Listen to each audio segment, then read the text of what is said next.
Welcome, Ali. Lovely to see you, and thank you for accepting my invite to partake in this podcast. How are you?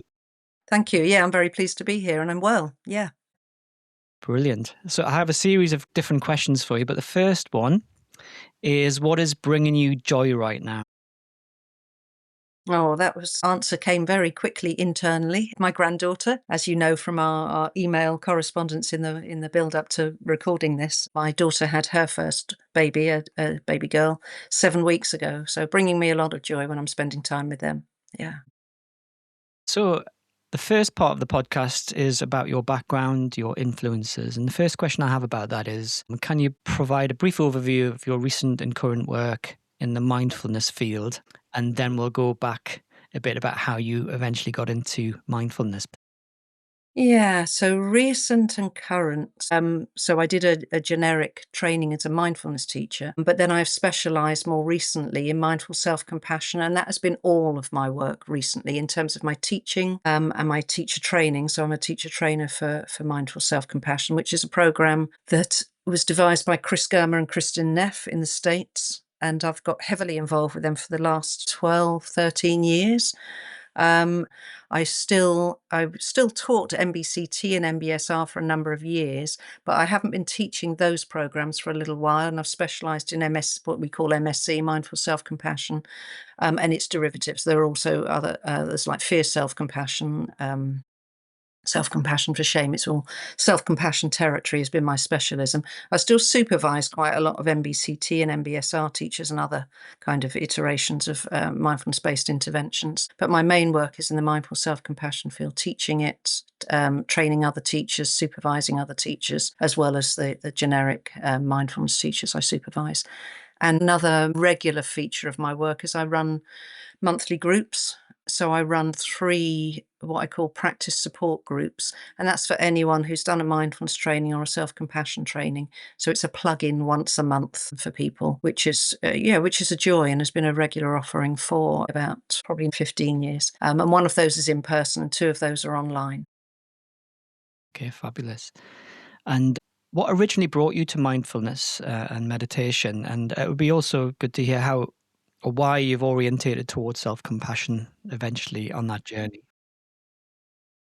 So I'm a therapist by training way back, and I was working in the NHS, and I was in a clinical supervision session with my then supervisor talking about a particular woman that I was working with. And she said to me, "I wonder if this lady would really benefit from a mindfulness approach."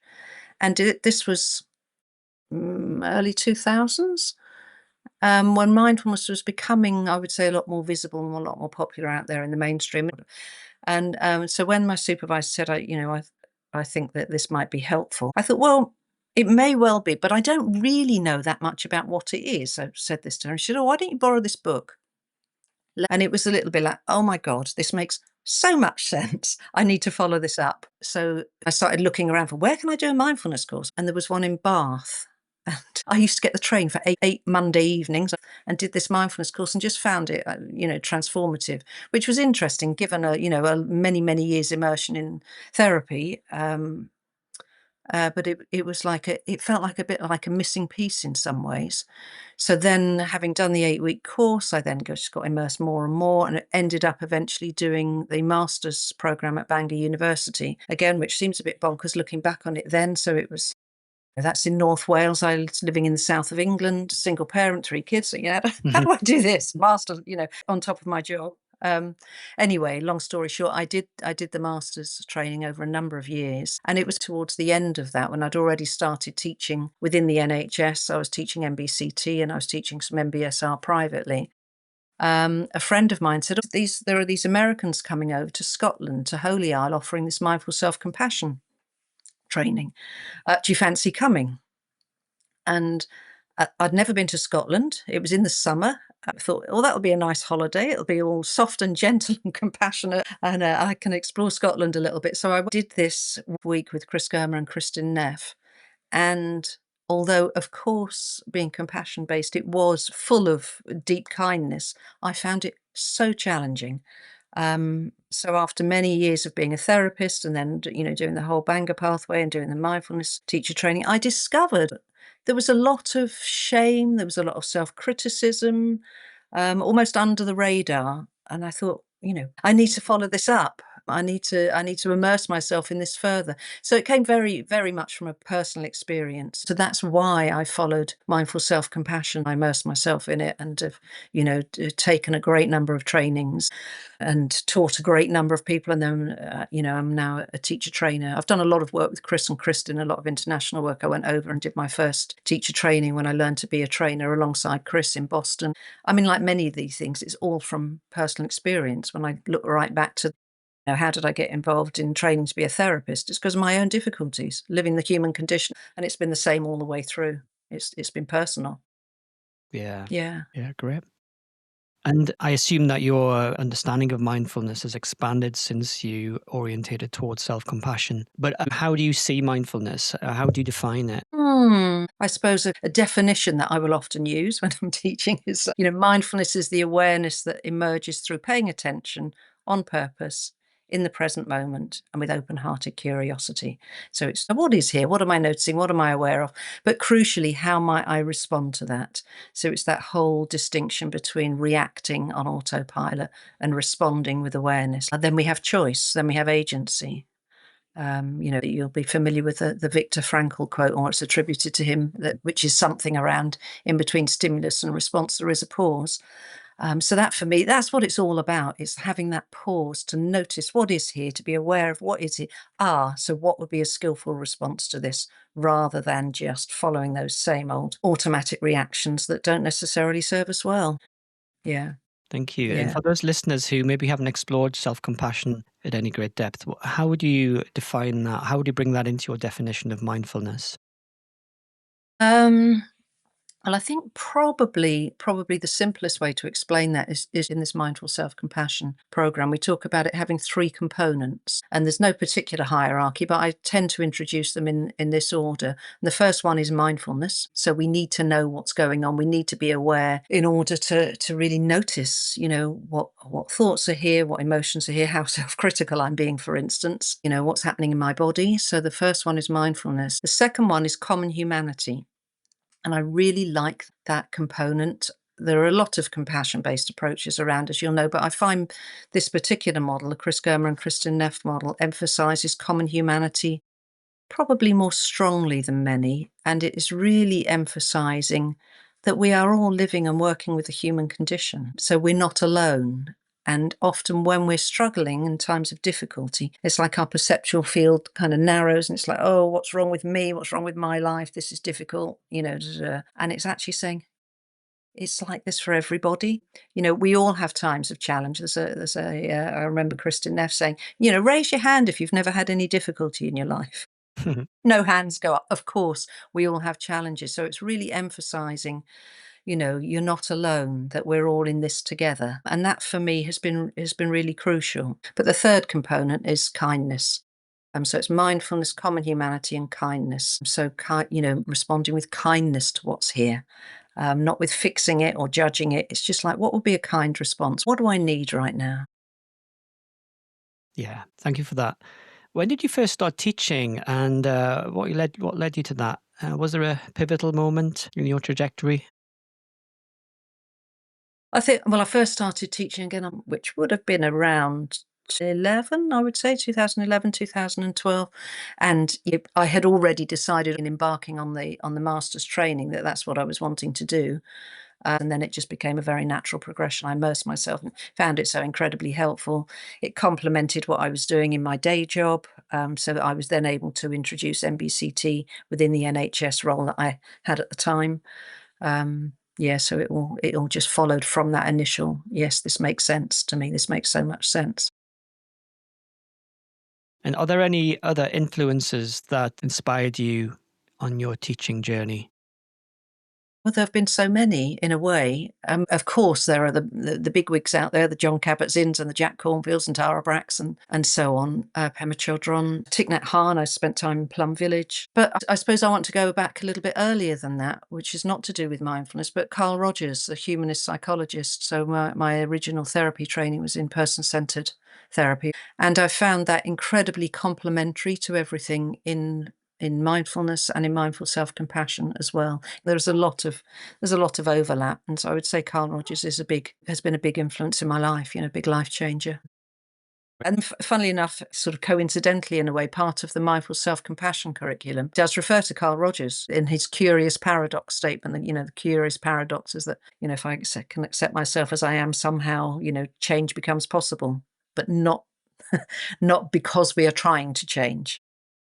The rationale is just accepting myself as I am, but then that alchemy happens of things get freed up and changed. And that's integral to the mindful self-compassion training. There's so much wisdom to take from the likes of Carl Rogers. Yeah, there's a lot that you can integrate there.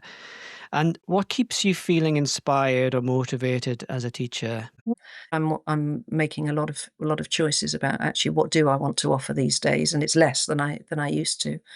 And I'm just back from leading a 3-day mindfulness and self-compassion retreats, silent retreats. And I had been thinking, I don't know how many more of these I'm going to offer. And I came back so inspired and so, just enjoyed it so much. And there's something about, it feels a cliche, but being in the flow and, meeting other human beings at depth is such a joy and such an honor. And just, supporting others with exploring all of this material and these practices and, the human condition, this common humanity that I referred to earlier, and just being part and parcel of other people's transformation and kind of waking up to their own patterns and working more skillfully with what's going on with them. That's what keeps me inspired, actually, meeting other human beings at depth, I would say. And it's like, yeah, it does feel a privilege. Yeah, the retreats in particular provide that opportunity for immersion, don't they? You start to feel inspired again, particularly if you've lost touch with it a little bit. It gets you back in touch, doesn't it, with what's important? It does. But I mean, the other thing I do is I do teach the MSc residentially. It's what we call an intensive. So it's a little bit like you can do an MBSR over 5 days residentially. It's different, obviously, from a retreat, but again, it is an immersion over a concise period of time. Thank you very much. I'd now like to shift the discussion more towards your actual teaching practice. I wonder if you could say something about how the therapy work that you've done has brought into your teaching of mindfulness. That's a good question. I don't know that there's a real conscious, oh, this is where I'm bringing in my therapy work. I think it feels more that it's integrated in my way of being. I guess Carl Rogers' core conditions are in kind of, it's like a stick of rock, I think, kind of printed through me in terms of my way of being. And, I hope generally my aspiration is that's I'm living out of those conditions in how I meet people in general, but particularly, I would say, in my work and in mindfulness groups. Um, yeah, so that sense of congruence, empathy, unconditional positive regard is implicit. It's very consistent with the mindfulness approach and the self-compassion approach. For me, it's the relational aspect, and probably that comes from my therapy background and my life background. I found relationships difficult. I had a difficult, challenging set of circumstances in my childhood, and so it goes on. So I think relationship has been really important. How how on earth does one find your way with relationships and relating with other people in a way that is functional and healthy and so on? And I think that is really something that I emphasise very much in the group work. And so our co-creating of the temporary community that happens, whether it's a retreat or a residential training or a weekly training or an online stuff, there is a big emphasis on, how are we with each other? How are we furnishing conditions whereby we will all feel as safe as we can within the setting and so on. Okay, great. Thank you. And building on that, I wonder if you could say something about how you perceive yourself as a teacher. Do you see yourself as a facilitator, a guide, a co-learner? I know you've implied some of this, but if you were to talk about how you are as a teacher and how you understand that role, what else do you think you could say? I suppose a short answer would probably be yes to all of the above. Facilitator, guide, co-learner. Definitely, I learned so much about myself and so much about the work just from doing the work. Um, and clearly, people are gaining insights that has been facilitated through what I'm offering. So I'm definitely facilitating. Guiding for me implies a little bit like I know the answers. I don't. but I'm facilitating an engagement with a way of being, with a set of principles. And I think there is something about me just feeling more at ease and relaxed about being me. And maybe it's partly to do with winding down the amount of work I'm doing. I'm on the down, I'm kind of over the hump and on the downhill slope in terms of actually reducing what I want to do.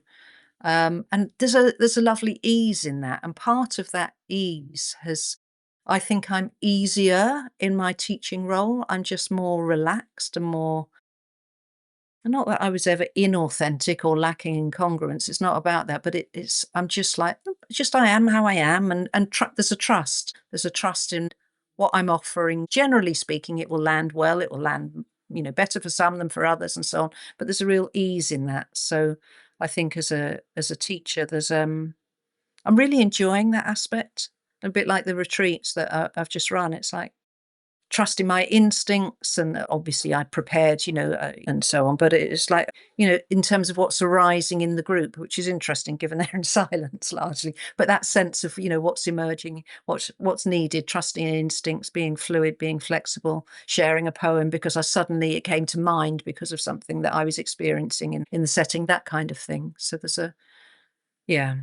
Yeah, increasing trust in just being me, actually, and offering the fruits of all that I've experienced and learnt and been trained in over the years. Yeah, that's one of the things I've often said to people on teacher education programs is that you can Yes, switch into that trained yes, way of yeah, being, can't you? But then how do you definitely, yeah, eventually overcome that and return to who you authentically are and teaching from yeah, that? yes, yes. And of course, authenticity and congruence has been part of the piece of all of these trainings anyway. My hope is that that has always been there, but I'm absolutely with you in terms of there's something in the letting go of all of the professional aspirations and being on the upward part of the slope. Letting go of that has enabled me to drop more fully into the kind of authenticity. And I got some feedback from a training recently. This was the feedback from one of the participants who said, I really appreciated your presence, your humility, vulnerability, authenticity, heart, and living the principles. This was what made the retreat so powerful. You were both here fully and not in the way. This allowed the space for me to be where I was in my own unfoldment. Thank you for being you. And I think there's that piece about not being in the way, which I'm really enjoying easing into more fully because I've let go of any, I need to be this, that, or the other, or, I'm just trusting I'm enough as I am, you know. And that somehow enables me to be completely out of the way, yet also very present. Yeah, that's the part of the feedback that struck me straight away. How do we get out of the way? Yeah. Because teaching can be a bit of a controlling process, can't it? Steering people, we think we know what's best for them, but often it is returning to a minimal kind of facilitatory approach. It's a bit like when you've got some plants on your windowsill at home or in your garden, and you go on holiday for about a week and you come back and they seem like 2 foot higher. It's like we've got out Yeah. of the way and then it's given them a chance to grow. Absolutely, Yeah. absolutely. Yes, just trust that they will find their way. Yeah, yeah, absolutely. Yeah. And it's interesting, with my daughter having had a baby recently.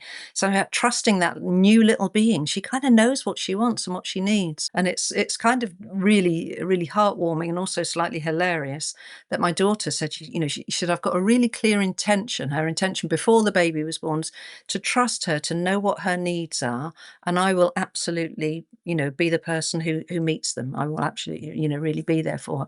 And hilariously, of course, the baby, her need is to be held by her mum at all times.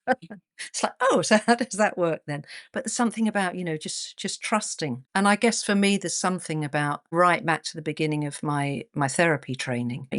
People would talk about, oh, trusting the process. And I remember those first few clients. It's like, but there's all sorts of difficult stuff coming up in the first few weeks of therapy, and it feels like they're getting worse. And here I am furnishing the core conditions.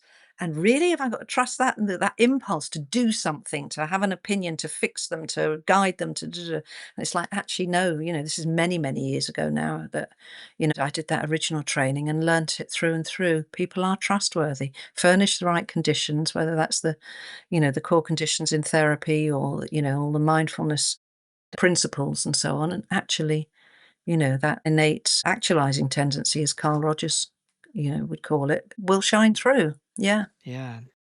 Trust is so important, isn't it? And trusting in people's innate intelligence. Yeah. If we think on evolutionary terms, or just the fact that people have been around probably for thousands or millions of years, we've developed an innate intelligence, and we can get in the way of that, and we can get out of the way as well, and allow it to Yeah. do its Yeah. work. It also reminds me of that quote, "No action needed right now." Have you heard of Yes. that as well? Yes. So, Yeah, absolutely. Yeah. Yeah, absolutely. because we sometimes have that impulse to fix or solve Yeah. problems. Yeah. Yeah. Yeah. And to keep talking into the situation. There's that acronym, isn't there? Wait, why am I talking? That constant need to have an opinion, have a view, it's like, actually, what would it like just to step back a minute, just to pause and be with what's here? Yeah. Yeah, it's like the difference between embodiment and being caught up in mind. Yeah. Yeah. Yeah. Yeah, absolutely.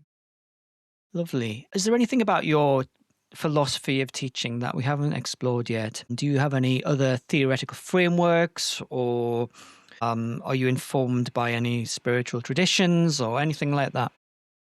Oh, and I would say, I mean, I teach in an entirely secular way, but, as we know, that there is obviously a strong basis of Buddhism in mindfulness, so I would orientate towards Buddhism. That's kind of my foundation, where I'm coming from.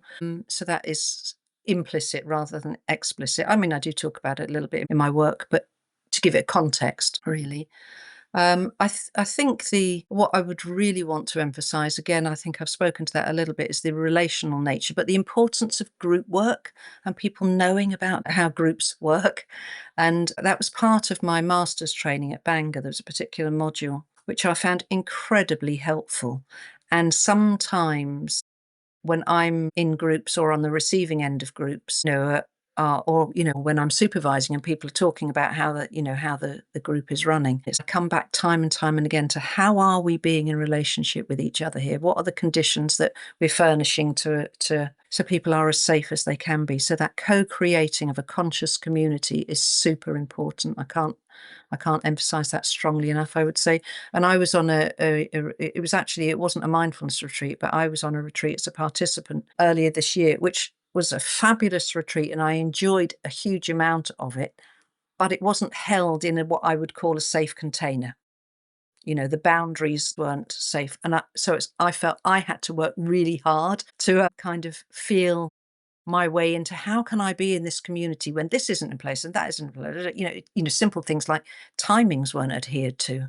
And for me, being on time and you starting when you say you're going to start and finishing that is an aspect of safety. That's a boundary that helps people to feel held. So that how am I holding the group? I would say is a major consideration for me. Yeah. Yeah, yeah, yeah. And is the secular aspect of things particularly important to you? I think it's important for me in terms of accessibility, for the people that I work with. Yes, Buddhism might be a thing for me, but it's absolutely isn't for everybody. So I think it's really important to make it accessible. In some ways, it was helpful that my very first teaching was in the NHS, with just for the general population who are coming through their GP practice. So it's like it's for everybody. So I think my main thing is it's accessible for all, and I think it's helpful for it to be seen to be secular in the sense that this is just about the human condition. So it's applicable to everybody. And so it not having any particular spiritual affiliation in the way I offer it, I think really supports that.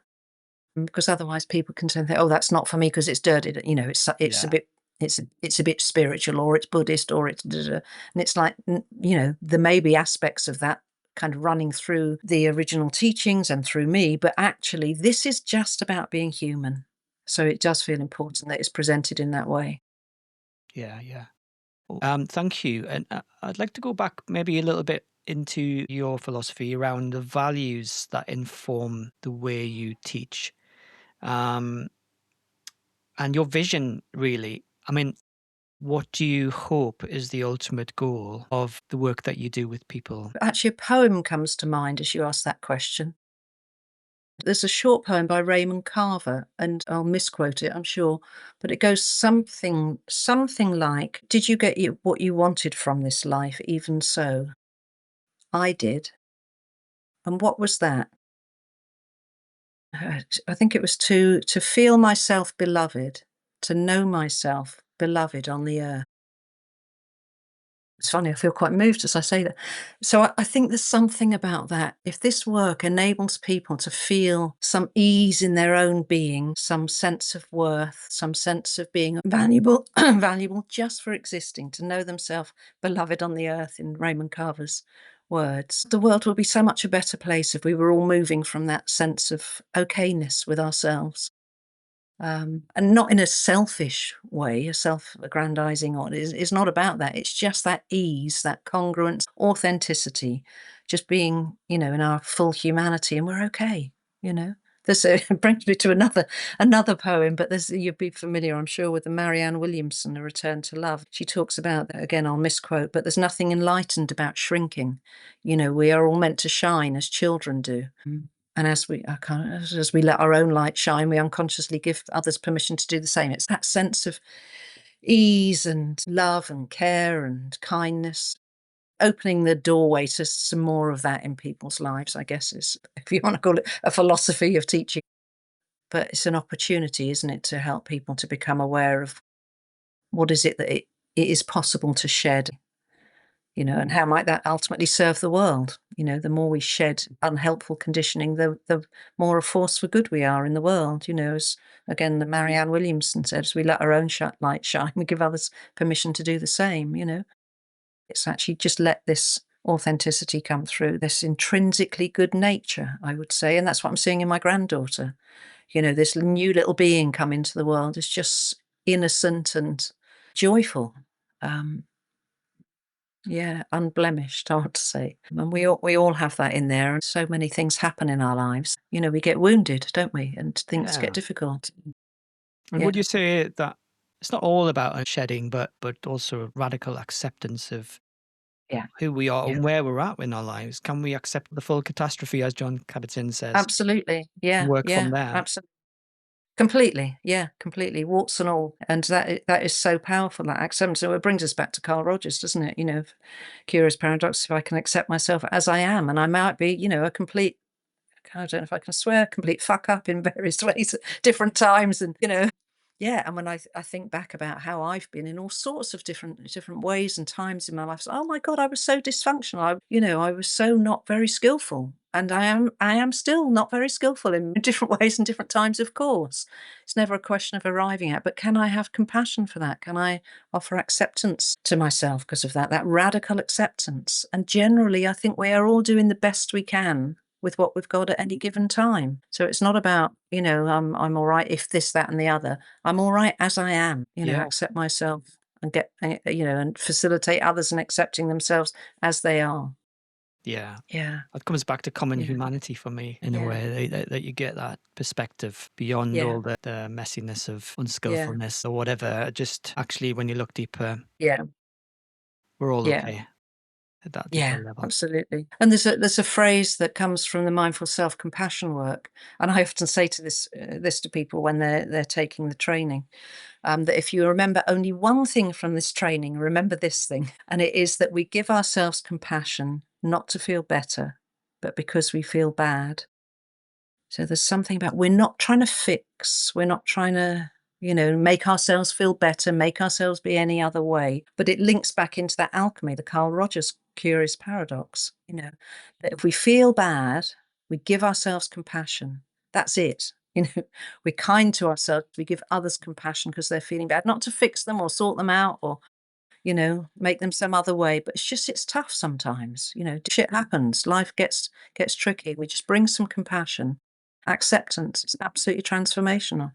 Yeah, I love that notion of alchemy within practice. It is about leaning in, isn't it, to the difficulty. From there, you are able to hold that difficult feeling and find contentment, even in that. You might not feel happy in the conventional way, but you might feel that you can be content no matter what. But Yeah, and then, I'm aware that notion of even that can feel a stretch, can't it? To be uh, content in the midst of this, it's like, yeah. I mean, we can be with it. We can feel feel the difficulty. I mean, I'm often struck by that I spend so much time kind of resisting what's here, the difficulty. Of course, nobody wants difficulty, but it's ludicrous that we might fight it or wish it wasn't so. It's like, the weather's terrible. It's here anyway. Why would we be wishing it was some other way or fighting it or pushing it away? We just need to open to what is here. Let me be with this. It's here anyway. Let me be with this. yeah, Um, yeah, find some ease amidst it all. In the yeah. midst of all that's going on, might I find some way of being relatively steady, relatively content, relatively easeful? And it can seem paradoxical, I think, for people who are maybe starting on that journey, feeling comfortable with discomfort. Yes. But once you're used to being with discomfort, it's no longer discomfort. Oh, exactly. Yeah, it's become something else. It's just become being real, in a sense, being real with the reality of this is what it means to be human. Yeah. Lovely. Mhm. And I've got one last question on this particular theme. I wonder if you could say something about any particular challenges you find in your teaching and how you've dealt with that. There can be challenges between supporting an individual to be part of a training and balancing that with how it might be with them being in a group setting, because most of what I do is group based. I mean, I'm remembering now many, many years ago, I had a participant who had done an MBSR course with me. And then later on, she wanted to come back and do an MSc, a mindful self compassion training.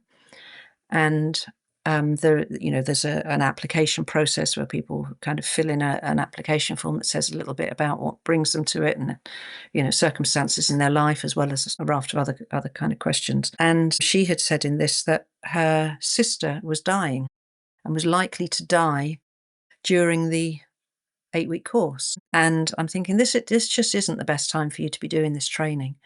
Um, and so had a call with her to talk it through, and she was pretty insistent. She's saying, "I know, on the face of it, it's absolutely not the right timing, but I know it's what I need right now. My instinct is, I know my sister's highly likely to die during this trip." And I'm thinking, "Oh, what's my role as teacher? How do I manage her needs? Do I honor her?" We've been talking about trust and trusting the actualizing tendency. And this was somebody who, had a mindfulness practice, who'd had a lot of therapy, and she was saying, I know, I know what I need, and I need to do this. And so there was a bit of me, it's like, well, it's one thing honoring her instincts and her wishes.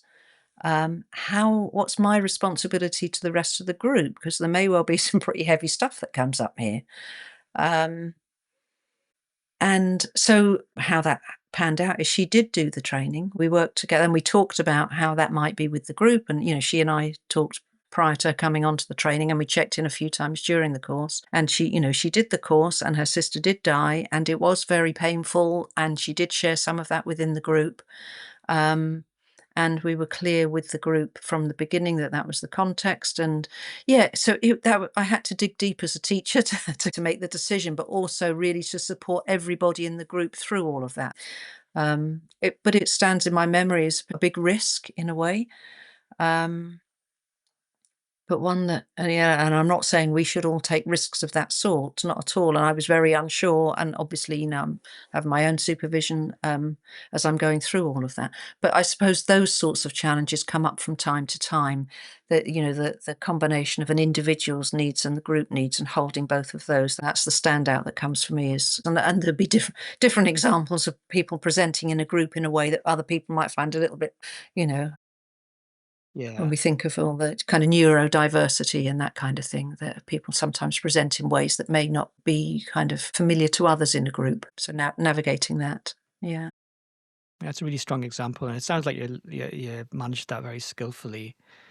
And it is an interesting tension, isn't there, between assessing participants for a course when there is some declaration of diagnosis of mental ill health or something like that, it may pose some challenges, but it also might be the right thing for them at that point in time to develop a skill set that allows them to Yeah. manage their health in Yeah, better ways. And absolutely. where do you draw the line, and how do you, I mean, I think that one-to-one that you seem to have and the supervision for yourself and everything seem to be one way of mitigating any potential real challenges with that. Thank you. So we're towards the latter part of the podcast, and I want to orientate the discussion towards the future.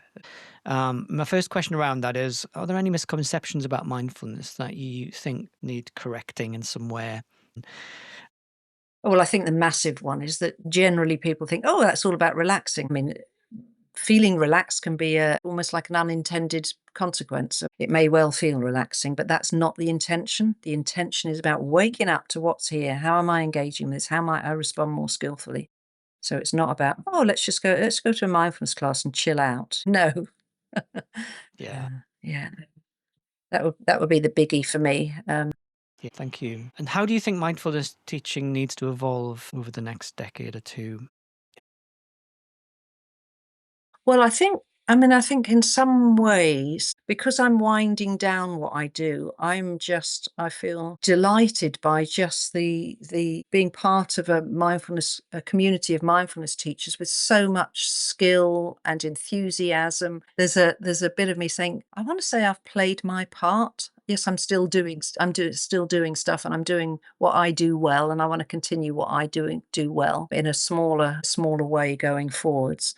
And I've got so many colleagues at the cutting edge of all sorts of developments and the implications of AI and the whole neurodiversity thing and how we meet people in that. Yeah, and I kind of want to say that's not so much for me, and I'm really trusting of my colleagues and others in the field. It's somebody else's work, not mine right now, I suppose is my feeling. It's a wonderful profession to be part of, that it's exploring the cutting edge of being human. Yeah, yeah, yeah, definitely. I like what you said about you playing your part, because I mean, we can sometimes try and do everything, but I think it comes back to what you said earlier on about being comfortable in your own skin. That actually there is a contribution you can make, but you can't contribute to everything and or everything you're Exactly. concerned about, but you can contribute something, and maybe Yeah. cultivate that. Yeah, absolutely. Play to your strengths, I guess. Yeah. Hmm. Yeah. And other people have got loads of strengths I haven't got. Great. Let them take that forwards, and I'll do Yeah. my piece. I'll carry on doing my bit. Yeah, Yeah. in the way that I'm doing it. Yeah. Mm. One last question on this theme. What does success look like for mindfulness in society at large, would you think? Well, we would treat each other so much better. We would treat ourselves and each other and the planet and so much better. That would, because we'd wake up. There would be a greater waking up to what is going on here. It's like, how am I behaving? What's happening? What, in a wider way, what society are we, we're cultivating here? What practices are we cultivating? How are we actually taking humanity forward? Let's wake up to all of that and do it in such a different way, in a way that is humane and kind and respectful and, looks to the longer term, not the short term me kind of gain. Um, there's a again, there's a quote comes to mind from Rumi, and it's probably a misquote, but it's something like, with life as short as a half-taken breath, don't plant anything but love. And well, I mean, John Kabat-Zinn talks about mindfulness being a radical act of love, and I think it is ultimately. The more mindful we are as a race, the more love is planted, and life is short. And let's not plant anything else. Let's be more mindful. Let's be more aware. Let's be kinder to ourselves and each other, and that can only be to the benefit for all. Benefit of all beings. Yeah. What a great message. So the final questions are quick fire questions. Apart from what you've already read out or paraphrased, do you have a favorite poem, a reading, or quote? Well, I mean, it's a bit of a cliche, but I love Mary Oliver, as most mindfulness teachers do. But I'm, constantly tell me what do you plan to do with your one wild and precious life? I keep asking myself, I say, why am I doing this? Do I really need to do da da da? No, I don't. For me, it's a message about waking up. It's about being mindful, making a choice. It's that the response rather than the reaction. Yeah. Who or what is your greatest teacher and why? Ooh, I would say my own life experience is my greatest teacher. It's all that comes up and how I meet it. I mean, it sounds a bit of a perhaps a strange answer, but it's, life. I think life furnishes the material, if you like, to engage, to wake up, to find a conscious way of engaging. It's not the things that happen in life that determine how our life goes. It's how we relate to them, how we relate to ourselves, to others, to all the stuff that life throws your way. That's the teacher. I love Yeah. that. Everything is your teacher. Yeah. Yeah, even the call of a bird in the morning is Yeah. asking you to Yeah. wake up. Yeah, yeah. Yeah, wake up, what's here? How am I gonna navigate this? How am I gonna engage with this? Yeah. Whatever this is. Yeah. And if someone was considering becoming a mindfulness teacher, is there any nugget of guidance you would suggest to them? But I suppose one thing that comes is a reason not to do it. Yeah, don't think of doing it because you think it's gonna be a great way to earn a living. It's challenging to earn a living. Do it because it speaks to you. Do it because it's, it kind of completely you feel that, I won't say impossible, irresistible draw to, I need to follow this. I need to follow this, which was absolutely my experience when I first came across the person centered approach. I need to follow this, Carl Rogers. What's all this about? I've got to follow. And then, likewise, when I came across mindfulness, likewise, when I came across mindful self compassion, do it because you feel it's a life changer, it's a game changer for you personally. And then you will, yeah, and it will kind of work its way through you and through you to others. Let that be the rationale, and nothing about earning a living. If you earn a living, you're very blessed, and I have been very blessed in that respect. I came to the teaching at just the right time when mindfulness was becoming very popular, very mainstream, and I feel courses just like that. And then the compassion approaches came along, and I was in on the early days of that, and it's and I have made a career, and earned a living from it. But that isn't guaranteed or commonplace, I don't think. So do it because it's a life enhancing thing to do. It's a real force for good in the world. Yeah. Let that be the main rationale. Anything else is a bonus. Yeah, yeah, brilliant. Final question. If a student looked back in 20 years, what would you hope they say they learned from you? That's interesting. That brings up some emotion as well. I'm not sure. I suppose I would hope that I'd like to think that they would look back and feel that they learned that they're good enough as they are. They're a precious human being. Yeah, that they're good enough as they are, that they've become comfier in their own skin. They've learned that from me. Thank you. And where can people find out more about your work? Yeah, my website is the obvious place, which is all one word, mindfulnesshampshire.co.uk. Yeah. Thank you so much, Ali. That's been a fascinating Mm. discussion to have with you, and really appreciate it. And I hope anybody listening is going to gain a great deal from what you've said. So thanks so much. Well, and thank you. Thank you for your very helpful questions and your kind way of interacting with me and helping me through. So, yeah, it's been very enjoyable.